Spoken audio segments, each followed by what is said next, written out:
इसी बीच सुनाए कृषि मंत्री नरेंद्र सिंह तोमर क्या कह रहे हैं, सुनिए। संपन्न हुई तीनों कानून, जिसमें दो नए एक संशोधित है, उनके बारे में चर्चा हुई और आवश्यक वस्तु अधिनियम के संशोधन पर विस्तार से चर्चा हुई। चर्चा में उन्होंने अपना मत व्यक्त किया और हमारे मंत्री जी ने विस्तार से उस एक्ट को सभी यूनियन के साथ सामने रखा और उनकी जो शंकाएं हैं उनको समाधान करने की कोशिश की। लेकिन चर्चा निर्णायक मोड़ पर नहीं पहुंच पाई और उसके बाद यूनियन और सरकार दोनों ने मिलकर ये तय किया कि 19 जनवरी को दोपहर 12 बजे पुनः चर्चा करेंगे। मुझे आशा है कि जो चर्चा आज हुई है, यूनियंस उस चर्चा को आगे बढ़ाने का प्रयत्न करेंगी। हमने उनको ये भी कहा है कि वो चाहें तो अपने बीच में एक अनौपचारिक समूह बना लें, जो लोग ठीक प्रकार से कानून पर बात कर सकते हैं।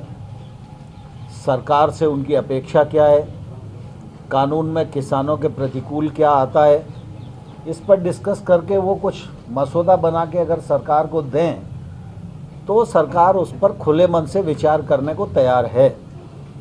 जहाँ तक सरकार की समझ का सवाल है, सरकार ने विभिन्न दौरों में किसान यूनियन की जो बातचीत हुई है उसमें बहुत सारी उनकी जो शंकाएं हैं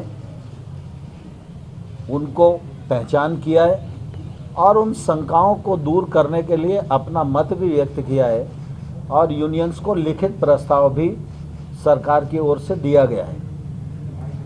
लेकिन वो प्रस्ताव उन लोगों को मंजूर नहीं था, इसके कारण वार्ता चल रही है और हमारी कोशिश है कि वार्ता के माध्यम से रास्ता निकले और किसान आंदोलन समाप्त हो। किसान सर्दी में बैठे हुए हैं, कोविड का भी संकट है और इसके कारण सरकार को निश्चित रूप से इस बात की चिंता है और इसलिए सरकार खुले मन से और बड़प्पन से लगातार चर्चा कर रही है और मुझे आशा है कि संभवतः हम समाधान की ओर बढ़ सकेंगे। सर, जब सुप्रीम कोर्ट ने ऑलरेडी कमेटी सेटअप किया, इस तरह का पैरेलल टॉक्स होने का क्या what is the need sir? Supreme court हमारे देश की सर्वोच्च न्यायिक संस्था है। सुप्रीम कोर्ट के प्रति हम सब की प्रतिबद्धता है और आने वाले कल में भी रहेगी, इसमें किसी को कोई शंका नहीं होनी चाहिए। सुप्रीम कोर्ट ने जो निर्णय दिया है उस निर्णय का भारत सरकार स्वागत करती है।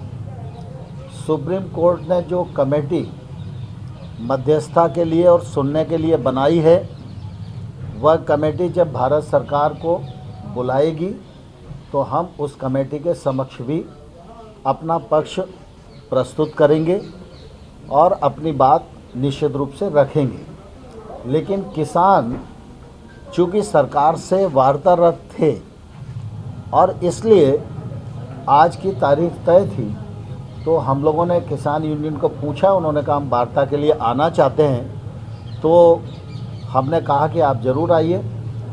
स्वाभाविक रूप से सुप्रीम कोर्ट ने जो कमेटी बनाई है वह कमेटी भी समाधान ढूंढने के लिए है और चर्चा में अनेक स्थानों पर चर्चा होती है, तो हो सकता है किसी चर्चा के माध्यम से कोई रास्ता निकल सके।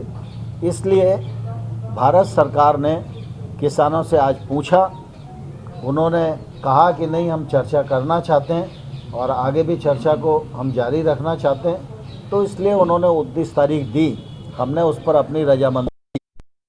सर, कोर्ट में सॉलिसिटर जनरल ने कहा था कि आंदोलन में हमें कुछ अलगाववादी क्या मीटिंग में भी ये बात उठती है कि इस तरह से संगठनों के बीच में ऐसे लोग शामिल हैं जो कि अलगाववादी हैं या जो नहीं चाहते हैं कि कभी बनी रहे, बिगाड़ी जाए या इस्तेमाल किया जाए आंदोलन का? हमारी जानकारी के अनुसार कृषि सुधार बिलों के बारे में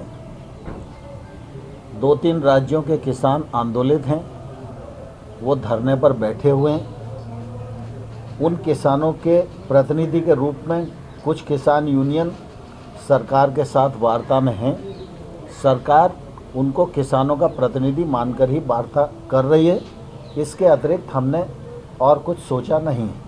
एक सड़क पर भी विरोध हो रहा है। राहुल गांधी जो है वो प्रोटेस्ट कर रहे हैं, मार्च निकाल रहे हैं, राजभवन तक आज गए थे। कह रहे थे कि सरकार जो है वो किसानों की अनदेखी नहीं कर रही है, बल्कि उसे खत्म करने की साजिश कर रही है। राहुल गांधी के बयान पर और राहुल गांधी के कृत्य पर पूरी कांग्रेस सिर्फ हंसती है और उनका उपहास उड़ाती है।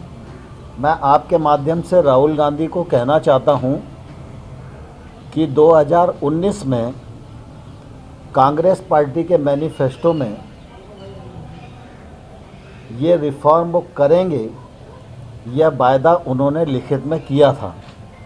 अगर उनको याद ना हो तो वो अपना मैनिफेस्टो उठाकर दोबारा से पढ़ लें।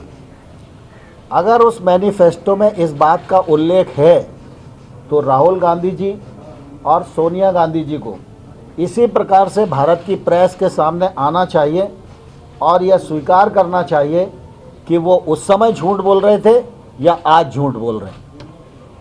सर, जब सरकार सुप्रीम कोर्ट अपॉइंटेड पैनल के सामने जाती है, अपने पक्ष रखने की बात कर रही है, बट फार्मर्स वहाँ पे जाने के लिए तैयार नहीं है, तो कैसे हल निकलेगा? मैं समझता हूँ सुप्रीम कोर्ट के निर्णय का सम्मान सबने करना चाहिए। सर आज